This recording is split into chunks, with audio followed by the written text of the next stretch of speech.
To Life Is. Our guest this week is musician and composer John Ranger.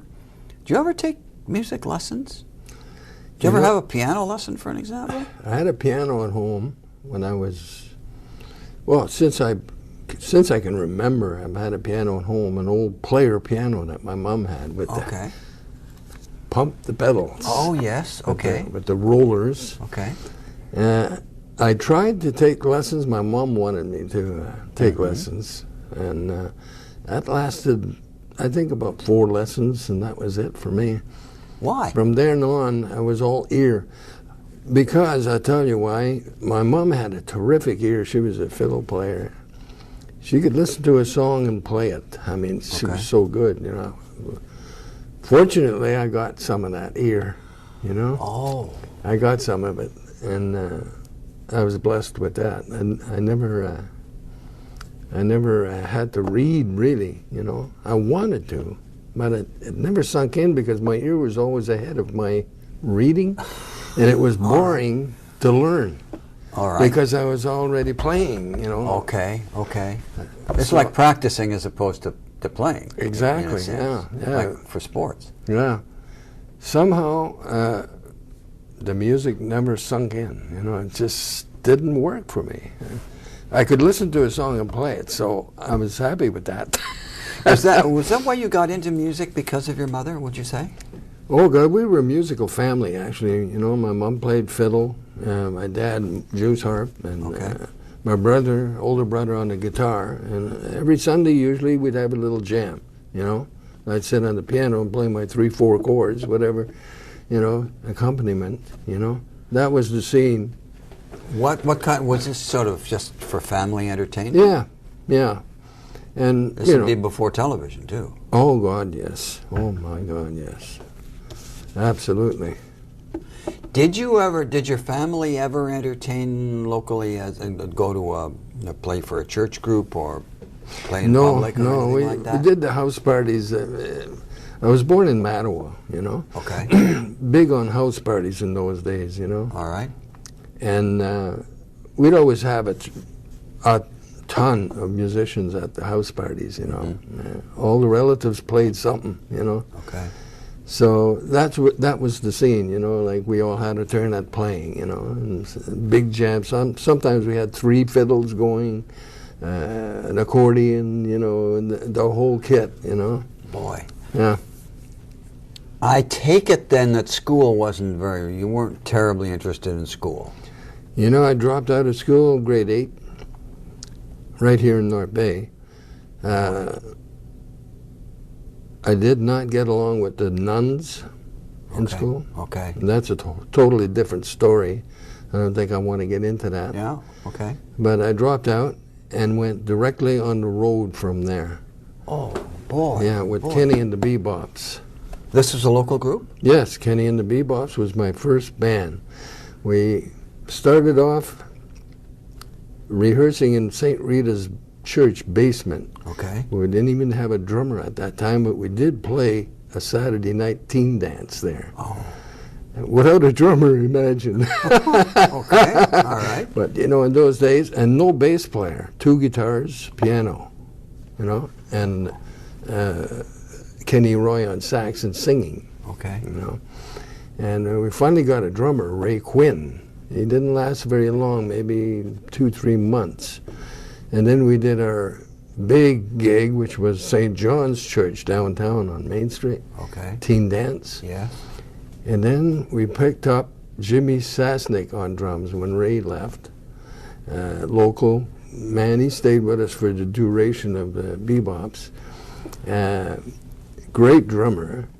And we were all hooked at that point, you know. Yeah, you'd made up your mind that music was going to be your life. That was it.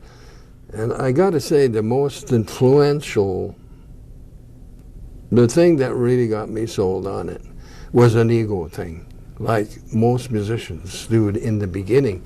Okay. We did a battle of the bands in Sturgeon Falls, okay? And there was lots of bands there, and we came up on top. And the girls are screaming at us, and I signed an autograph at 15 years old. Can you imagine what that does? Heady stuff, heady stuff. Boy, oh boy, oh boy. Well, my friend, that was it. You know, big ego trip. Woo, wow. You know, look at this. What's happening here? You know.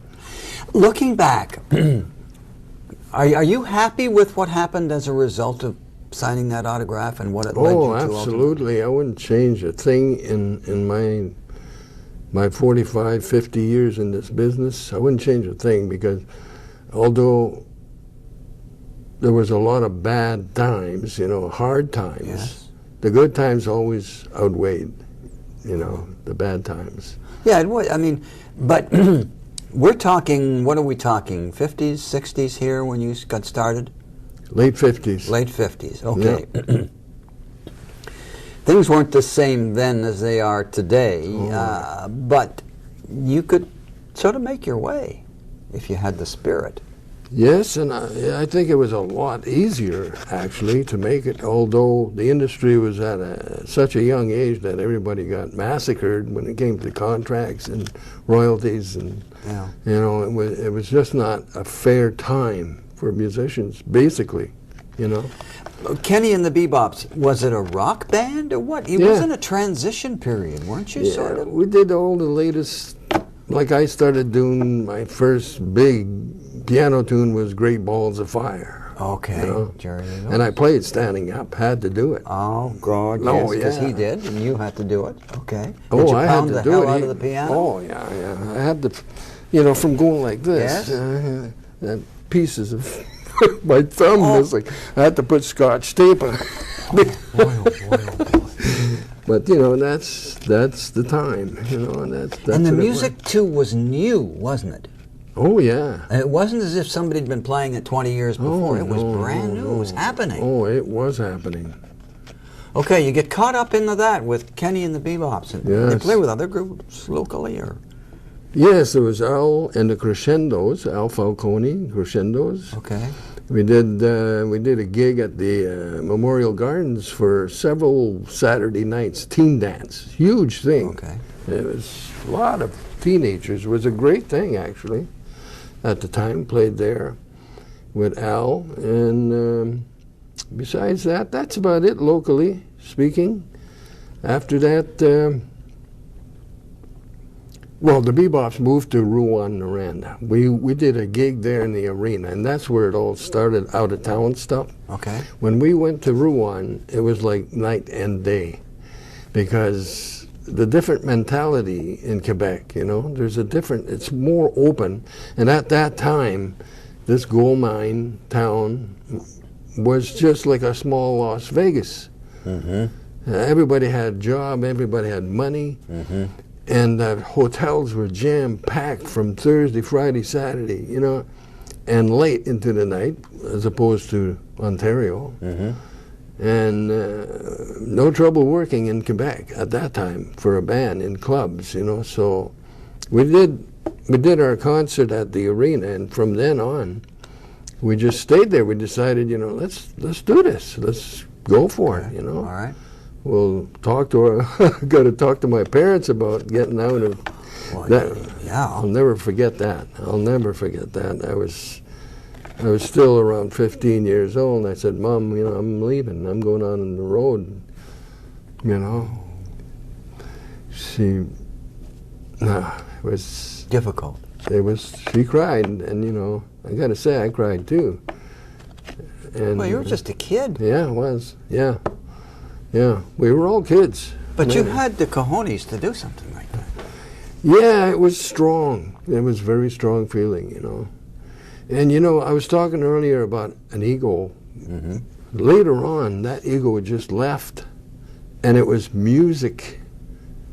Music, practice music, get better. Okay. Okay. Forget about the ego. That only goes so far, and it's like, you know. Yeah. So that's why I stuck it out for the years that I did. The love of the music, you know. You are, okay, a rock pianist.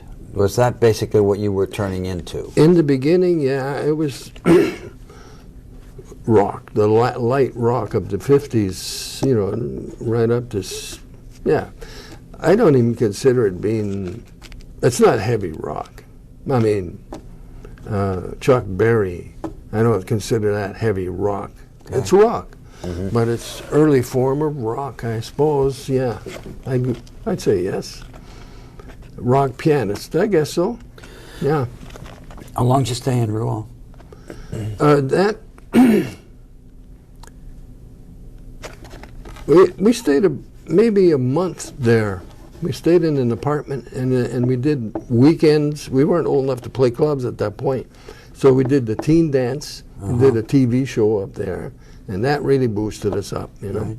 Finally we got permission to do a nightclub, as long as we didn't stay in the club after we finished playing. Oh. We'd have to run up to our rooms immediately. But that was the thing in those days, you know. Did you did you ever hit the scene in Toronto at all, or? Oh yeah, later on with a group called the Jades, and that's the changeover from the Bebops to the Jades. Now the Jades were an incredible band. 4 guys, same 4 guys for 9 years together. Oh boy. Yeah, so we got tight. Yeah. And we got very good, and we started. Well, we went from Rouen, we went to Ottawa, we went to Montreal, all through the province for 10 years, the province of Quebec, into the U.S. And back to Quebec. You know, traveling. We got our feet wet with that band. We played with some unbelievable bands at the Esquire Show Bar in Montreal. We were the house band there for a while. Okay. And some of the biggest names at the time came there, and we were on the same stage with them, like back and forth. Right. They did an hour, we did an hour. That was the house policy, you know. They didn't even want us to stop playing in between bands. We started up a groove, and then the other band would come on slowly, one piece at a time. Oh, yes. Replacing each other. It was continuous entertainment for 6 hours. Boy, boy. Yeah, that was the house policy. You learned your craft or you got out, right? Exactly. But at that point, we were fairly good, you know. I mean, and some of the names we played with, like Isley Brothers, the original Twist and Shout guys, you know. Yes. Don Gardner, D.D. Ford, the old tune. Do you remember Honky Tonk? Yes. Okay. He played there. I can't think of his name right now. Frogman Henry. Oh my God. And you were playing. You were strictly piano then, all this time? No. As soon as the Jays began, I got really sick and tired of playing untuned pianos here and there, and all right. I couldn't stand it anymore. You know, Okay. and wherever you went, there was something wrong with that piano. Yeah, all right. There was either 2 or 3 notes gone. Yes. You know, so I'm hearing organ in the '60s. You know. Yes. Right? B3 with a Leslie speaker. Wow. Always in tune. Dave Baby Cortez. Yes. Yeah, Booker T. Yeah. The MGs. And then I got really hooked on Jimmy Smith. Oh, ba-doom, ba-boom, boom, boom, ba-doom, ba-doom. You know, the blues came in there. You know, Okay. Of course, it's small, very small market. Yeah. But it hit me like a ton of bricks. You know, wow. Now this is a groove for organ. You know, didn't make it sound like a church organ. It sounded like it was happening. You know. He's the innovator, basically, him and Jack McDuff, you know, the organ players. So I got myself a B3 with a Leslie speaker. Oh, what's that? That's not a pipe organ. That's a... It's a Hammond B3. Portable. No, they're not. They're not portable. I got the back to prove it. Okay. All right. Oh, yeah, 21, I really wrenched my back, but that's another story. Yeah, it took 4 guys to carry these, you know. Holy mackerel. Yeah, they were heavy. 450, I think, somewhere around there, 450. Fortunately, I had a nice traveling rack, you know, it goes on wheels. Okay. And with this rack, it made it a little bit easier, but not much, you know, because you still had to... And you got to get it inside and put it up on a stage somewhere, Yes, too. and sometimes 2, 3 stories. You got to go upstairs, you know. Oh. But anyway, yeah, I was glad to get it because no more tuning problems, you know. Okay. Because that But just you drives get back you problems. crazy. Yeah, back problems. Sacrifice one. God. Yeah. What were you? Did you change the repertoire when you got the organ going full swing, the Hammond? We sure did. Do Well, different things. Well, we followed the times, you know. We got into the 60s, and then here we are into the 60s, you know, the rhythm and blues. James Brown was we did a lot of James Brown those days. In Quebec, where nobody else was doing that. Oh, And we stayed as an English band. We didn't sing any French at all, and we were loved by that in the 60s by everyone. We went in the outskirts of Quebec, like Lake St. John's, Alma, way up north, you know. And they first heard us, they went, wow, you know, what's this, you know? Mm-hmm. They hadn't even heard of James Brown, you know, and that was our favorite artist at the time. okay. He was considered an underground artist, you know, and black, and, you know, in those days, they didn't get too much airplay. That's right. You know? Yeah. Yeah. But that didn't matter to us. Music was music, you know, and he had good music, good groove. What about the group Illustration? Yes, well, that followed the Jays. The Jays split up at the Fontainebleau in St. John's, Quebec, and we met a terrific man, Richard Terry. He came in there one night. He was part of another band, and he heard us play, and he says, he had a lot of experience in the U.S. as well. And he said, I want to build a bigger band with some brass, go back to the United States. Are you guys interested? Now, he's talking to me and my good friend Billy Ledster, my best friend, by the way. And he said, I want to put this band together to go back to the U.S., you know. At least a 9-piece, 8-piece, 9-piece brass band. Boy. With you fronting the band, Billy Ledster, you know. And I went for it because, you know, why not? Let's go. Well, you've thrown your lot into music. Why Yeah, hey, I'm ready to go whatever, you know. And so we did. We put this together at the Fontainebleau, and we worked for peanuts, and we didn't care. You know, we were building something, you know. And we got some great musicians in that band. It was a good band. This was totally different from the Jays. It was a big band, a blood, sweat, and tears band. Okay. Okay? Okay. Rock, jazz rock. We could do both, but we chose to do like a blood, sweat, and tears, but our own stuff as well, you know. Was that Clayton Thomas, this lead singer for that group? Was that David Clayton Thomas? Yes, terrific singer too. Did you have anyone in your group that matched his voice? Yes, Billy Ledster. Oh, really? Oh, absolutely. He was absolutely terrific, Billy. He sang, well, we were together for years and years, but later on in the conversation, he left after another band, Man-Made, after Illustration, Man-Made. He left and went to Toronto and started doing jingles for Coca-Cola, Colt cigars. He made his living like that. Oh, so you can make a good living doing that. Yes, he left and went that area. I went to Las Vegas at that time. But back to Illustration. You got a write-up in Rolling Stone in that. Yes, we did, and that was the highlight of my career. At 15 years in the business, I figured, oh. Okay, you were about around the 30, and we're talking the 70s now. Yeah, 70. And you were heavily into the organ. The organ was Still organ and synthesizer, yes. Yeah. A synthesizer, you wouldn't have to carry a 450-pound organ around, right? No, but at that time, they weren't that good. We had the Moog, you know, the single note mono, which was really good. It went out of tune a lot, but it was still good, you know. It slowly lost its tune, you know. Okay. The whole keyboard would. So you were in that was the Moog synthesizer was brand new. Oh yes. Oh yeah. Fantastic. Las Vegas. you went to Las Vegas. Was the group Illustration, or you have another group, or solo? Well, you see, Illustration, we ended up recording in New York, at A&R Studios. We promoted that album. We went all through the United States with that group. We opened up for Joe Cocker.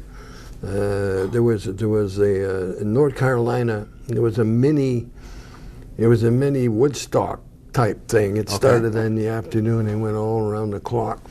And Joe Cocker was there. Benny King. Oh my God! All kinds of. I can't even remember everyone that was in there. It was a football stadium full of people, like 40,000 people. Mm-hmm. I'll never forget it. That was the ultimate for me. Never played for a bigger crowd after that. You know, it was a total thrill. And this was the Illustration sound of the band, like the Blood, Sweat, and Tears. We were promoting the album, Illustration album, and. I don't know if I can plug my website or not. Can I do that? Sure. Well, the JohnRanger.com has all that info, plus all the music free. You can listen to it for free. I put it on there. All my bands, you know. Really? Yes, all the bands I was in. The Jades, the Bebops even. I got the original records on. Oh, boy. Yeah. God. 3 albums, several 45s, and some more originals that I've written and put on there for people to listen to, you know. Okay, you end up in Las Vegas, and did you end up in Las Vegas with Illustration, or were you a smaller group or a solo? No. Or? What happened there, we had to, after the fiasco, like I said, 15 years in the business. We got the Rolling Stone. We were on Janus Records. You're on the edge. In my estimation, we got it made. You know, we're sitting at the Downbeat Club at this time, playing there. We're the first jazz rock group ever to play in New York at this particular club. Heavy duty club, the Downbeat. You know, it was all jazz for years and years, you know.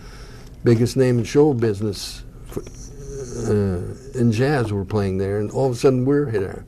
Oh, yeah. And in the front, as you come in, we've got a 5-foot-high Rolling Stone article boosted up, you know, to pull in people, of course, because it was impressive to be in Rolling Stone in the 70s. Was it better than signing the autograph at 15?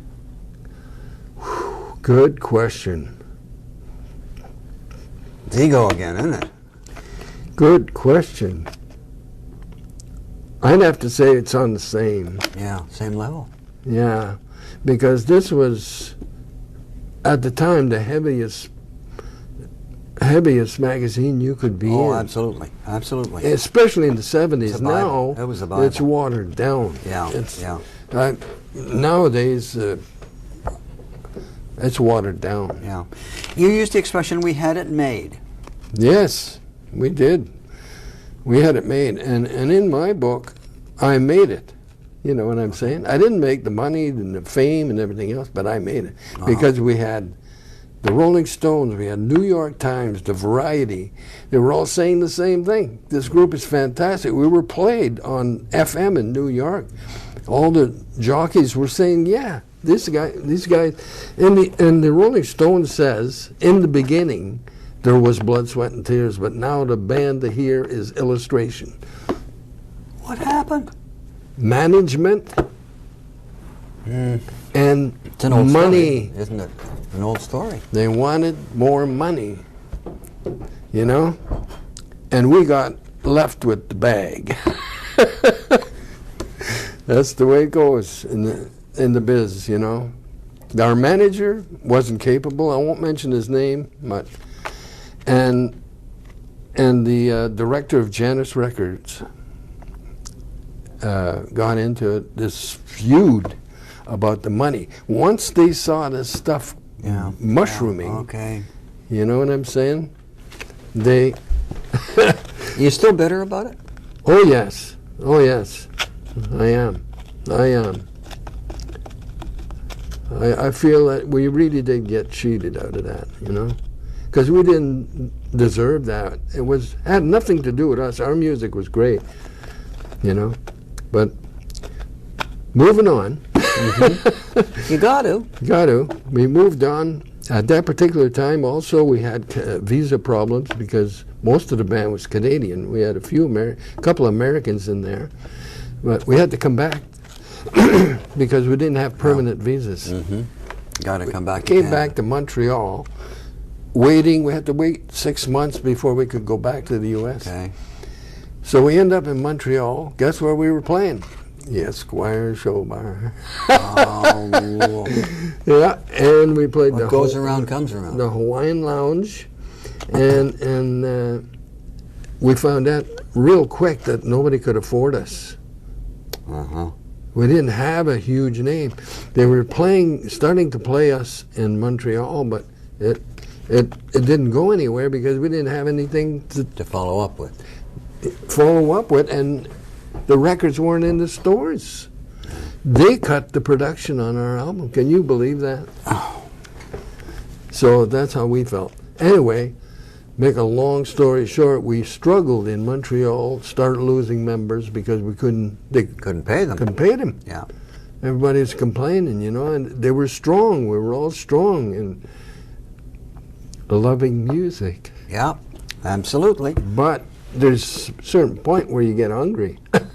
So is that why you went to Vegas? No, I didn't go to Vegas yet.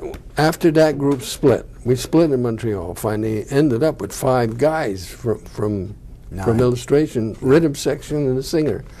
We started up Man Made, another band. Recorded in Montreal with Andre Perry Studios, really, really good producer. Okay. Matter of fact, that is my favorite piece of music. I wrote a suite. It's 20 minutes long. Okay. On the one side, it's a concept. It's like a Pink Floyd thing, All right. in that vein, in that world.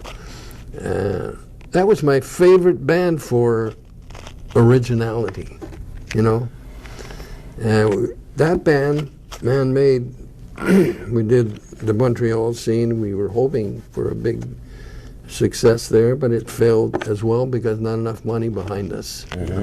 Again. And were you writing a lot at this time? Oh yeah. When did you start the actual writing of music? In the bebops. Oh, that far back. Yeah. Oh yeah. Yeah.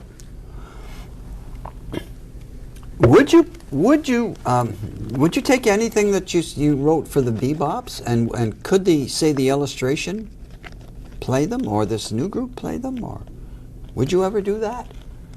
No, we didn't. It was in its time, you know what I'm saying?